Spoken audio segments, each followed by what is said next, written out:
araw sa ating lahat mga katiits. Ito na naman tayo mga katiits sa exploration of marker. Bago tayo magsimula mga katiits, shout out muna tayo kay Crisario Daruka, Kaon Ray Nahibawan Vlog, Choy TV, Batuhinay TV Mix Vlog, Likit Lumboy Vlog, Ryan Ariga Nibria, Ryan Kanyite, Ramil Tabal, Jimwell Viking, Mabli Burdas, Dodong Pavilion, Raymond Ibunalo at Simon Ray Torres. At dito tayo mga katiits sa sinasabi ko na dito ako magsimula sa pangalawang part 2 nito mga katiits. Another giveaway remapping part 2 ito mga katiits. Patungo na tayo mga katiits sa napakalaking deposito. Ito mga katiits. Diyan mga katiits, banda dyan. At dyan mga katiits ang reference marker na X na combination, spot marker na combination sa pyramid mga katiits. At dito mga katiits may nakikita tayo dito nga passing marker. Nung sinabi ko sa unang vlog sa part 1 nito mga katiits na dito tayo magsimula. Tingnan natin mga katiits. Yan. Yan ay pyramid mga katiits. At nakaturo siya patungo dito mga katiits. Sundan natin to. Titingnan natin ang kumpas mga katiits. Inilagay ko sa likod ng bato. Yan. Sundan natin mga katiits ang yan, sana maklaro nyo mga katiits. North West 330 degrees mga katiits. Yan. At dito mga katiits, hindi na tayo gagamit ng kumpas. Kasi sinabi ko na sa inyo, napakahirap magdala ng kumpas dito mga katiits kasi napaka-slide area. Tingnan natin ang area mga katiits para maniwala kayo. Napaka-slide. Yan mga katiits. Yan. Napaka-slide area mga katiits. At dyan mga katiits, tingnan nyo patungo sa itaas. Sa northwest 330 degrees ang puntahan natin mga katiits. Tingnan natin kung anong marker na matamaan natin sa itaas mga katiits kasi paakyat tayo. At doon banda mga katiits, dyan sa southeast ay old trail ng mga hapon dyan. Mga siguro nasa mga 100 meters mga katiits paakyat dito. At ito mga katiits nasa mga 300 to 400 meters mula sa kampo ng mga hapon sa northeast na bahagi nito mga katiits. Kaya puntahan, tingnan lang natin, sundan natin ang marker na pyramid mula sa pinanggalingan natin mga katiits. At dyan, mga malalaking puno ng tinatawag ito sa Bisaya mga katiits na butong mga katiits. Yan. Ayan. Yan mga katiits, sana maklaro nyo mga katiits. At ang unang tamaan natin mga katiits, ito, napakalaking butas, napakagandang pagkagawa. At dito, makikita natin, paliwanag ko sa inyo mga katiits ang mga marker dito. Dito, makikita natin ang T mga katiits, closed tunnel na naging directional siya. May passage canal na directional patungo dito sa malaking butas. At dito mga katiits, may bibig at mayroon ding pointer patungo dito. At ang ibig sabihin nito mga katiits, ito ang entrance. Pero hindi dito mga katiits kasi tunnel ang hinahanap natin. Ito ay nagpapahiwatig lang na ganito ang entrance ang hanapin natin. Kaya puntahan natin sa itaas na bahagi nito mga katiits kung may makikita ba tayo na pyramid o kahit anong karagdagang marker na makikita natin patungo sa northwest 330 degrees. Ayan. Yan mga katiits ang tamaan natin. Pyramid mula dito sa malaking butas. Diyan. Yan ang malaking butas mga katiits. At ang tamaan natin, diyan ang pyramid stone na may dot. At diyan mga katiits, tingnan natin, akyatin natin. Napakahirap dito mga katiits kasi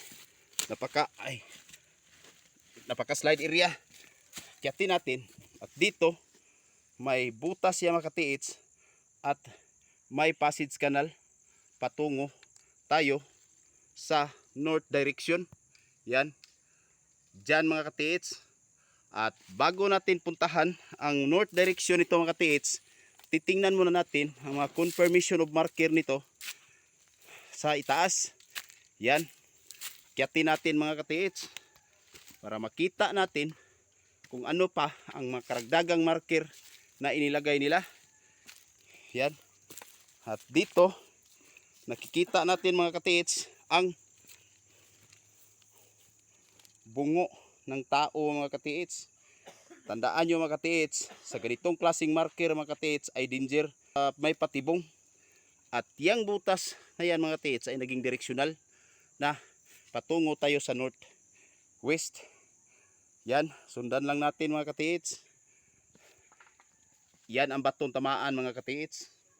At bago yan mga katiits, puntahan natin ang direksyon dito mga katiits. Diyan may makikita tayo na confirmation kung ano ba dito mga katiits. Anong close tunnel mga katiits dito.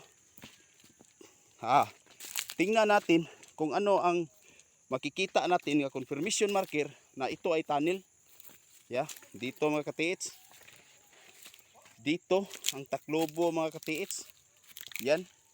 At may dot dito. At ito mga katiits ay nagpahiwatig na close tunnel mga katiits. Ito ay confirmation marker. At itong tree mga katiits, ito ay nagpahiwatig ng treasure mga katiits. Yan. At itong bato na to mga katiits ay kadalasan makikita lang to natin sa mga sa loob ng mga kuweba mga katiits, yung mga nature na pagkagawa, yung tinatawag si Bisaya na langob mga katiits, makikita lang natin to. Yan, tingnan natin mga katiits. Ito ay mga klase ng mga stalagmite stone na sa cave lang natin makikita mga katiits. Yan ang Taclobo mga katiits. At dito may dot na naging direksyonal na pupunta tayo dito mga katiits. Yan. At ang tamaan natin mga katiits, itong passage canal mga katiits. Yan. Ang passage canal. At ang tamaan ng passage canal mga katiits, yang malaking bato na yan mga katiits, na sa Bisaya pa mga katiits, ito ay pandong. Pwede masilungan ng tao. Tingnan natin dito mga katiits kung ang confirmation kung saang bahagi ng malaking bato na yan mga katiits, saan bahagi ang entrance, kasi entrance ang hinahanap natin mga katiits. Tandaan nyo to mga katiits. Balikan natin.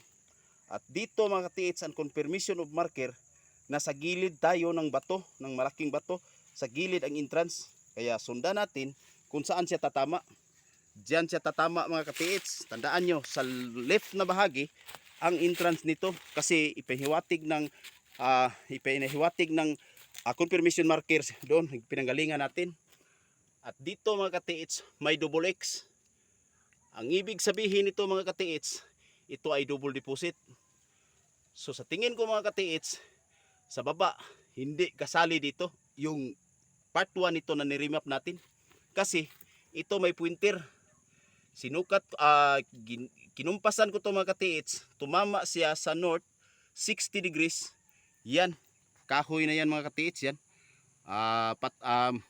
Ano mga katiits, yung tinatawag sa Bisaya, tuod na lang yung ng century tree na awayan na napakalaki, nabuwal lang yan mga katiits sa mga nagkaraang bagyo. Yan mga katiits.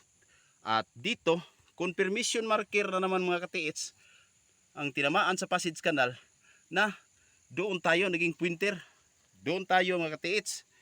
Ayon na rin sa confirmation marker sa bato na yan. Kaya dito tayo banda sa gilid maghanap mga katiits. Sana mga katiits, ang mga remapping ko ay maintindihan talaga ninyo. Kung hindi man nyo maintindihan mga katiits sa una ninyong pagpanood nito, balik-balikan nyo lang mga katiits. At sana'y makakuha kayo ng idea sa mga remapping ko. At dito mga katiits, dyan ang bungo ng tao mga katiits, na ang direksyon ng butas na yan patungo dito. At dito siya tatama sa bato na ito mga katiits. At dito bahagi may siya mga katiits. Ito ay rock enclosed na ginagawa na ring aro. Yan, patungo tayo dito. Dito mga katiits. At may confirmation marker pa dito na aro, pointer mga katiits. Yan, sundan lang natin mga katiits. Yan ang tamaan mga katiits, ulo ng pagong. Yan. Na parang idinikit lang dito mga katiits. At tingnan natin ang bato mga katiits. Yan. Yan, tingnan natin. Ito lang ang kakaiba mga katiits na nakaturo dito. Yan. At ang sinasabi ko mga katiits na hanapin natin na butas na kahalintulad sa pinanggalingan natin, dito mga katiits ay magkahalintulad sila. Yan. Sana makita nyo maigi mga katiits. Yan. At may pointer siya mga katiits patungo dyan. At dalawa. Yan. Pointer yan mga katiits. Patungo na nagkasalubong sila. Ang ibig sabihin niya mga katiits ay dito na. Ito ang entrance mga katiits na hinahanap natin. Tingnan natin mga katiits sa ilalim. Sinalansan at riniprap ang mga bato dyan mga katiits para hindi mapasok. Yan. At sa mga confirmation marker mga katiits na nakikita natin mula sa simula, pinanggalingan natin, ito ang remapping ko mga katiits na dito tayo. At balikan natin ang pagong mga katiits. Ito ay kakaiba sa lahat ng bato dito mga katiits. Yan. Pagong na kalalabas lang ng parang idinikit lang dito mga katiits. Tingnan nyo mga katiits. Atras ako. Yan. Yan. At nakaturo dyan. At dito ang hukayin natin mga katiits. Patungo doon. Patungo dyan. Yan. So, ito mga katiits, rinimap ko lang to mga katiits kasi may kaibigan tayo na nagpatulong sa atin na marimap to. Siguro, mag-operate sila dito mga katiits kung may mga oras na sila. May time na silang maghukay. Hukayin siguro to nila mga katiits. Ito ay pointer mga katiits na patungo sa yan. Patungo sa pagong. At dito ang entrance mga katiits. Balikan natin. Dito ang entrance. Sana ang video ko na ito mga katiits kung paano tayo mag-remap, sana'y malubusan ninyong maintindihan. At ito ay makapagbigay gabay sa mga kapwa ko treasure hunter na mga walang locator. Panuorin ninyong maigi mga katiits kung ang mga remapping ko at pag-aralan ninyo. At subukan nyo na rin ang ganitong klaseng remapping ko mga katiits. Tingnan nyo ang area mga katiits. Subukan nyo na rin.